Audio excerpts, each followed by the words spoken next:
2000년 전에 하나님의 아들이 유대인으로 오셨을 때 유대인은 파가 나눠졌었어요. 소위 말하면 부활을 믿는 선생들이 바리새파가 있고 또 부활을 믿지 않는 사두개파, 다르게 표현하면 현실 만족주의 겁니다. 부활이 없는데 뭘 현실에 충실하고 현실에 마음껏 즐기면서 사는 거죠. 두 팔은 나눠졌어요. 그리고 이제 다른 한 판은 경건파라, 거룩파라, 그렇게 SNS파라, SNF파라, 그렇게 해가지고 세 부류로 나눠졌는데, SNF파는 소규모지요. 주류는 유대교에서 바리새파가 또 사두개파가 양분되어 있단 말이에요. 그러니까 정치적으로 말하면 여당이나 야당이나 그런 거예요. 그건 정치적인 거에서 여야를 가리잖아요. 그런데 바리새파들은 부활을 믿으면서도 표리가 부동해. 그 무슨 말이냐? 자기 속에는 하나님 거룩한 사랑의 호흡이 안 들어왔는데, 안 들어왔어도 자기들이 하나님의 아들이다, 선민이라는 거죠. 아브라함의 후손이라 그러고 믿으면 부활한다는 거지. 이게 막연한 거예요. 이 주님이 그 바리새인들 향해서 마태복음 23장 보세요. 얼마나 신랄하게 비판하셨나. 그리고 또 사두개인들이 찾아와가지고 주님께 질문하잖아요. 그래서 부활이 있음을 부인하는 사두개인 몇 사람이 와서 주께 물어 말씀드려, 선생님, 모세가 우리에게 기록하기를 어떤 사람이 형이 아내를 얻고서 죽었는데 자손이 없이 죽으면 그의 아우가 형의 아내를 취하여 형을 위해 후손을 세워야 한다고 하였나이다. 그게 어디 있습니까? 이스라엘 백성들에게 율법이 그렇게 되어 있다는 거예요. 모세가 우리에게 기록하기를 그랬죠. 유대인들은 거룩한 씨를 위해서 소위 말하는 아브라함의 피를 혼혈시키지 말아라. 이방인하고 결혼시키면 안 된다는 거예요. 그러니까 율법에 보면은 형이 아내를 얻어가지고, 그래서 형이 자식을 못 낳고 죽었다는 거예요. 그럼 마땅히 아우가 그 형에게, 형수에게 들어가서 자식을 낳아가지고 대를 잇도록, 지금 사두개인이 그 얘기입니다. 7 형제가 있었는데 첫째가 아내를 취하였다가 자손이 없이 죽고, 둘째가 그녀를 아내를 취하였다가 그도 자손이 없이 죽고, 또 셋째가 그녀를 취하였고 그와 같이 하여 7이 다 자손이 없이 죽고 마침내 그 여인도 죽었나이다. 그러므로 7이 그녀를 아내를 취하였으니 부활 때에 그 여인은 그들 가운데 누구의 아내가 되겠나이까라고 하니, 의문이잖아요. 분명히 모세는 그렇게 글을 남겼는데 그게 무슨 뜻인지를 모르는 거예요. 예수께서 그들에게 대답하여 말씀하시기를, 이 세상의 자녀들은 장가가고 시집가지만은, 그랬어요. 이 세상에서는 장가가고 시집간다. 그렇지만은 저 세상과 죽은 자들로부터의 부활을 얻기에 합당하다고 여길 자들은 장가가거나 시집가지 않으며 그들은 다시 죽을 수도 없으니 이는 그들이 천사들과 동등하며 또 부활의 자녀로서 하나님의 자녀들이기 때문이라. 주님 정확하게 말씀하시는 거예요. 그걸 모르니까 사두개인들은 확실히 모르는 거예요. 바리새인들처럼 아는 척하면서 속으로는 골마 터졌지요. 그러니까 사두개인들은 대놓고 솔직히 우리 모르니까 모른다. 이렇게 모세가 남긴 그 기록에 보면은 이렇게 하라고 그랬는데 의문 나잖아요. 부활을 하게 되면 이 7 형제 중에 이 한 여자가 누구의 아내가 됩니까?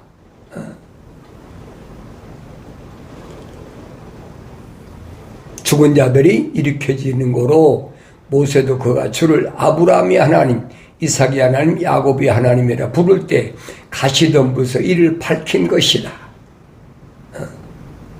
호렙산 가시덤불에서 분명히 불의 천사가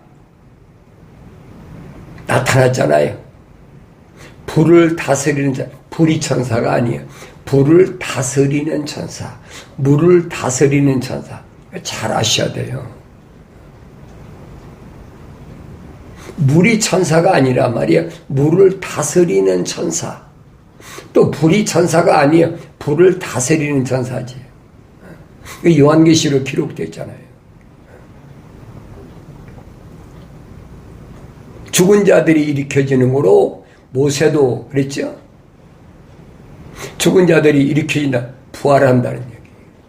그래서 모세도 그가 주를 아브라함의 하나님, 이삭의 하나님, 야곱의 하나님이 부를 때 가시덤불에서 이를 밝힌 것이라. 누가 밝혔어요? 천사가 밝혔잖아요. 그분이 죽은 자들이 하나님이 아니요 삶자들이 하나님이시니 이는 모든 사람이 그분께는 살아있음이라고 하시더라. 하나님은 죽은 자의 하나님이 아니에요. 그런데 우리는 일반적으로 육신이 흑인이 흑으로 돌아가면 죽었다고 그러잖아요. 그건 죽음이 아니란 말이에요. 흑인이 흑으로 돌아가는 거지. 이게 창세기 1장을 잘 읽어보라는 거예요. 1장, 2장, 3장을 읽어보면 그게 무슨 말인가, 죽음이 무슨 말인가 알지요.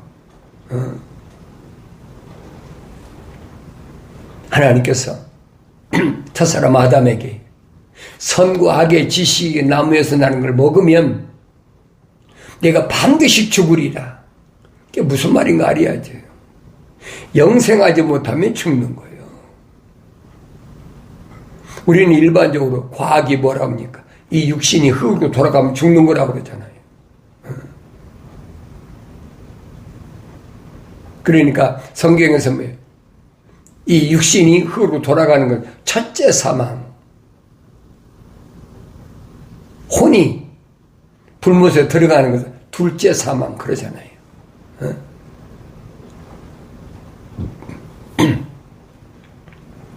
그러니까 예수님께서 그 나사로가 죽었다고 할 때 처음에 뭐라고 말씀하셨어요? 야, 내 친구 나사로가 잔다 그러잖아요. 잔다. 그 제자들이 못 알아들으니까 그럼 우리가 가서 깨우면 되겠습니다. 야, 그때는 성령 안 받았으니까 못 알아듣잖아요. 주님 말씀, 야, 죽었느니라. 그게 하늘 아래 성령 받지 못한 사람들이 일반적인 견해예요. 흑인이 흑으로 돌아가는 게 죽었다고 그러는 거예요. 일반적으로 다 그렇잖아요. 거의 100% 그렇게 믿고 있잖아요. 성경은 아니라니. 그분은 죽은 자들이 하나님이 아니요. 하나님은 죽은 자들이 하나님이 아니란 말이에요. 그게 무슨 말인가 아세요? 혼은 죽을 수가 없다는 거예요. 혼은 영원히 생명이 있는 혼이냐 생명이 없는 혼이냐 둘 중 하나야. 그게 성경이 밝히고 있는 거예요. 하나님의 생명호흡이 들어간 살아있는 혼이 된 사람은 성령 받아야 완성된다는 얘기예요. 그럼 부활하는 거죠. 그 나머지는 뭡니까? 나머지는 혼은 혼인데 그건 마지막에 부활하는 거예요. 그게 주님 말씀하시잖아요. 내 혼과 몸을 죽인다는 사람 두려워하지 말아라. 그 거짓말이야. 아니, 내 몸을 죽인다는 사람을 두려워하지 마라. 내 혼과 몸을 영원한 불못에 던지는 그분을 두려워해야지. 그걸 깨닫지 못하잖아요. 네 몸이라고 하는 것은 이건 육체야. 이건 흙이니 흙으로 돌아갈 것이야. 이 육체 안에 뭐가 있어요? 하나님의 형상을 닮은 모습들을 닮은 뭐가 사도 바울이 밝히죠. 바디. 육체 안에 내가 있다 이 말이에요. 바디. 그리고 그 바디 안에 혼이 있고 그리고 그 혼 안에 영이 있다는 얘기예요. 하나님의 영이 들어와야 완성되는데 그 육체 안에 있는 내 몸, 진짜 내 몸, 그 안에 하나님의 거룩한 생명호흡이 들어간 사람과 하나님 생명호흡이 안 들어간 사람과 딱 나눠진다라고 성경은 설명해 주고 있는 거예요. 그게 뭐 사두개인들이 뭐 어디에 배운 적 있습니까? 모르지요. 그러니까 모세가 남긴 글을 통해서 자기들이 안 믿어진다는 거예요. 주님이 확실하게 지금 사두개인들에게 설명해 주는 겁니다.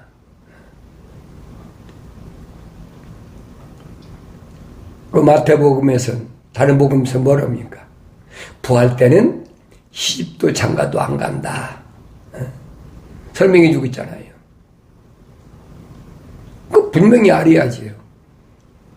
유대인들인데도 부활이라는 걸 선자들이 그렇게 부활에 대해 설명했는데도 안 믿어. 왜? 성경을 안 읽으니까.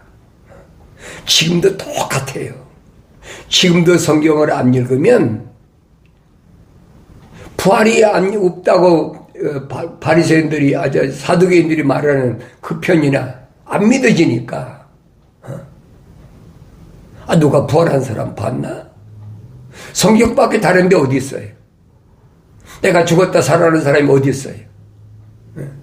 성경에 기록된 것밖에 없잖아요. 그러니까 성경에 기록된 것을 못 믿으면 예수 못 믿는 거란 말이에요. 분명히 하나님의 아들이 십자가에 못 박혀 죽으시고 다 이루었다 하셨을 때 분명히 무덤에 있는 성도들이 구약에 있는 무덤에 있는 성도들이 부활했다. 성경에 기록됐잖아요. 그거 못 믿으면 부활 못 믿는 거죠. 주님이 다시 오실 때도 어떻게 해요? 그 부활 성도와 함께 다시 오신다는 거예요. 그래 사도 바울이 설명한 게 뭡니까? 고린도 지방에 있는 성도들에게 보낸 편지에서 그랬잖아요. 무덤에 있는 자들이 먼저 부활하고 그랬잖아요. 그때까지 주님이 자리하실 때 무덤에 있는 자들이 먼저 부활할 때까지 죽지 않고 아직 육신이 살아있는 사람은 그렇잖아요. 그때 호련히 눈 깜짝았어요. 눈 깜짝았으니까 0점 몇 초는 되겠죠. 마치 빛이 번쩍하는 것처럼. 그걸 호련히 눈 깜짝았어요. 그렇게 번역해 놨어요. 우리말로. 그 몇 초다 이렇게 할 수가 없잖아요. 몸에서 물과 피가 다 쏟아지니까 후련히 다 변화된다. 뭘로? 부활체로. 부활체로 변화되어야 될 겁니다. 그래야 무덤에 있는, 무덤에 있던 사람이 부활하는 사람, 첫째 부활에 부활하는 사람들과 같이 데살로니가전서 보면 공중으로 올라간다. 육체가 올라가는 게 아니에요, 여러분. 성경이 없는 거짓말을 얼마나 거릇되게 했는지. 어떤 사람 지금도 70이 넘은 사람이 그런 사람이 있더라고요. 장로라는 사람, 자기는 휴거된대. 그래가지고 하늘로 올라가기 위해서 이렇게 연습한대. 정신 나간 사람들이 있어요. 성경을 안 믿으니까. 성경은 안 읽어. 다른 사람 말만 들어. 좋잖아요. 고난당하지 않고, 어려움 당하지 않고, 휴거된다. 얼마나 좋아요. 그러니까 자기가 원하는 거, 그럼 그렇게 되는 줄 알아. 하나님이 어떻게 교회 가셨든 그건 상관도 없어. 그게 현실이란 말이에요. 2000년 전에도 유대인들도 똑같았어요. 오늘날만 그런 게 아닙니다. 그래서 하나님은 죽은 자들이 하나님이 아니다. 죽은 자들은 하나님이 누구한테? 뱀에게 너는 평생 동안 배로 기어다니고 어디 흙을 기어다니고 평생 동안 흙만 먹어라. 성경에 기록되어 있잖아요. 어리석은 자들이, 하나님은 산자들이 하나님이시다. 산자들이 하나님이시란 말은 무슨 말이냐? 하나님의 생명의 호흡이 들어간 자들이라는 얘기예요. 하나님 생명의 호흡이 안 들어간 사람들은 하나님이 아무리 찾아봐도 쓸데없어요. 나중에 그때 내가 살았을 때 어떤 목사가 얘기했고, 또 목사는 어느 신학자가 얘기했고, 내가 뭐 신학에서 이렇게 배웠고, 대학원에서 배웠고, 그래서 내가 뭐 석사, 박사기 뒤집었었는데, 그거 안 통한다고요. 그거 다 겪은 사람이 내가. 그 하늘의 종교가 거짓말로 사도 바울이 말했잖아요. 노략질 하려고. 철학이 이론이잖아요. 말로 이론적으로 만들어가지고 상대방의 후주머니 돈을 탈취하는 거예요. 내다봐야 한단 말이에요. 그게 노략질 한다라고 사도 바울이 설명한 거예요. 속지 말라 그러잖아요. 그때 서기관 중 몇 사람이 대답하여 말씀드리기를 선생님 말씀을 잘 하셨나이다 라고 하고 그 외에는 아무것도 감히 더 묻지 못하더라. 그때 주께서 그들에게 말씀하실 어찌하여 사람들이 그리스도는 다윗의 아들이라고 말하느냐. 다윗 자신도 시편에서 말하기를 주께서 내 주께 말씀하시기를 내가 내 원수들의 내 발판으로 삼을 때까지 너는 나의 오른편에 앉아있으리라 하셨나이다 하고 하였느니라. 그러므로 다윗이 그를 주라고 부르는데 어떻게 그가 다윗의 아들이 되겠느냐라고 하시더라. 지금 하나님의 아들이 말씀하셔. 다윗이 나보고 주라고 그랬어. 주인. 근데 어떻게 내가 다윗의 아들이야? 다윗의 혈통이야? 이해가 안 되잖아요. 근데 마태는 뭐라고 기록합니까? 아브라함에서부터 어디까지가 14되고 또 어디서부터 어디까지 14되고 어디서부터 요셉까지 요셉의 아들 예수까지 14되고 그렇게 대를 설명하잖아요. 주님이 그 말씀을 잘못된 거라고 설명하시는 거예요. 이게 복음서를 잘 읽어봐야죠. 모든 백성이 듣고 있을 때 주께서 제자들에게 말씀하시기를 서기관들을 조심하라. 그들은 긴 옷을 입고 다니기를 좋아하며 시장에서는 인사받기를, 회당에서는 가장 높은 자리를, 잔치에서는 가장 좋은 자리를 좋아하고 또 과부들이 집을 삼키며 남들에게 보이고자 길게 기도하니 그들은 더 큰 저주를 받으리라고 하시더라. 서기관들, 누구보다 올바로 알아야 될 거 아닙니까?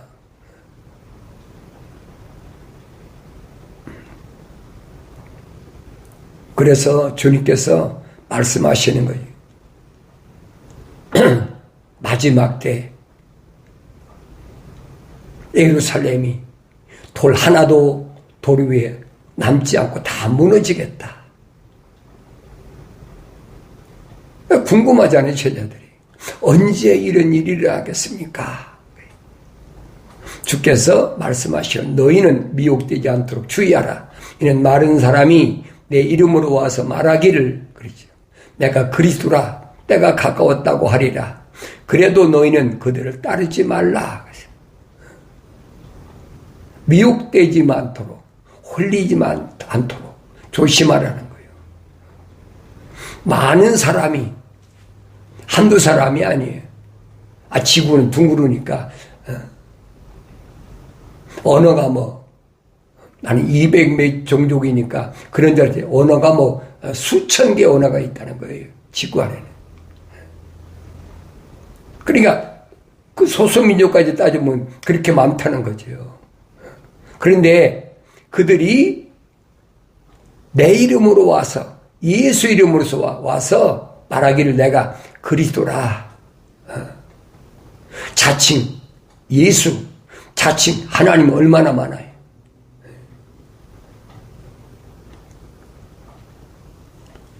때가 가까웠다고 하리라. 그래도 너희는 그들을 따르지 말라. 따라가면 죽어, 멸망해. 그러나 너희가 전쟁과 소에 관하여 들을지라도 두려워하지 말라. 이런 일이 반드시 먼저 일어나겠지만 당장 끝은 아니라고 하시니라. 전쟁, 끊임없이 전쟁이 일어난다는 거예요.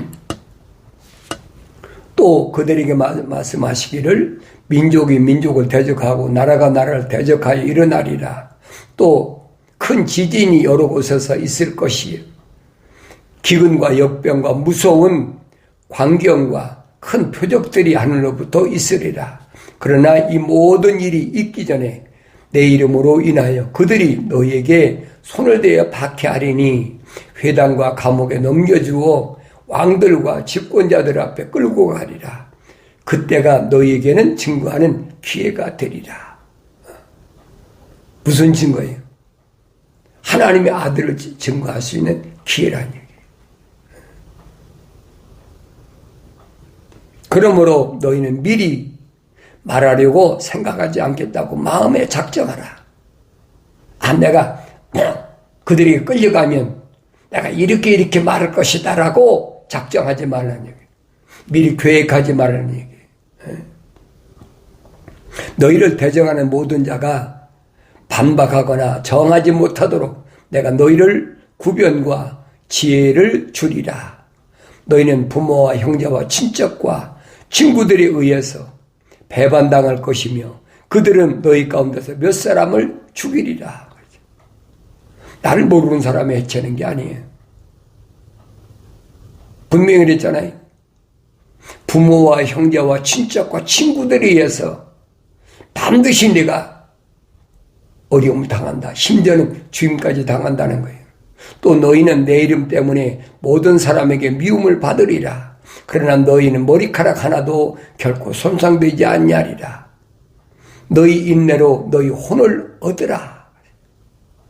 인내로. 육신을 가리킨 게 아니에요. 육신 안에 있는 내 스스로를 지키라는 거예요. 하나님과 거룩한 생명 호흡이 들어가면 너를 지키라는 거예요. 내 스스로가. 그때가 언제입니까? 예루살렘이 포위가 돼버리고 군대에게 포위가 되어 있는 것을 보거든 그때는 그 패망이 가까운 줄 알라. AD 70년에 분명히 망할 것을 약속했잖아요. 그때 유대에 있는 사람들은 산으로 피하고 도성 안에 있는 사람들은 시골로 가되 시골에 있는 사람들은 도성으로 돌아오지 못하게 하라. 이는 이 날들이 복소의 날들이니 모든 것을 기록된 대로 이루려야 하는 것이라. 복소의 날들. 무슨 말이에요? 의인을 죽인 그 대가를 반드시 치른다는 거예요. 언제 일어났어요? 예루살렘에서 부르심을 받은 교회들을 얼마나 박해했습니까? 그 박해했던 장본인 가운데 하나가 사울이잖아요. 그러니까 그 박해가 심하니까 뭐 시리아니 뭐 아시아 일대 어디 다 도망간 거지. 예루살렘 뭐가 남았어요? 예루살렘은 악인들만 남은 거예요. 예? 아브라함 때 하나님이 약속하셨잖아요. 소돔과 고모라가 의인 10사람만 있어도 멸망하지 않는다. 그러니까 그때는 예루살렘, 이름만 예루살렘이지 의인 10사람이 없다는 거예요. 정확하게 주님 말씀하시잖아요.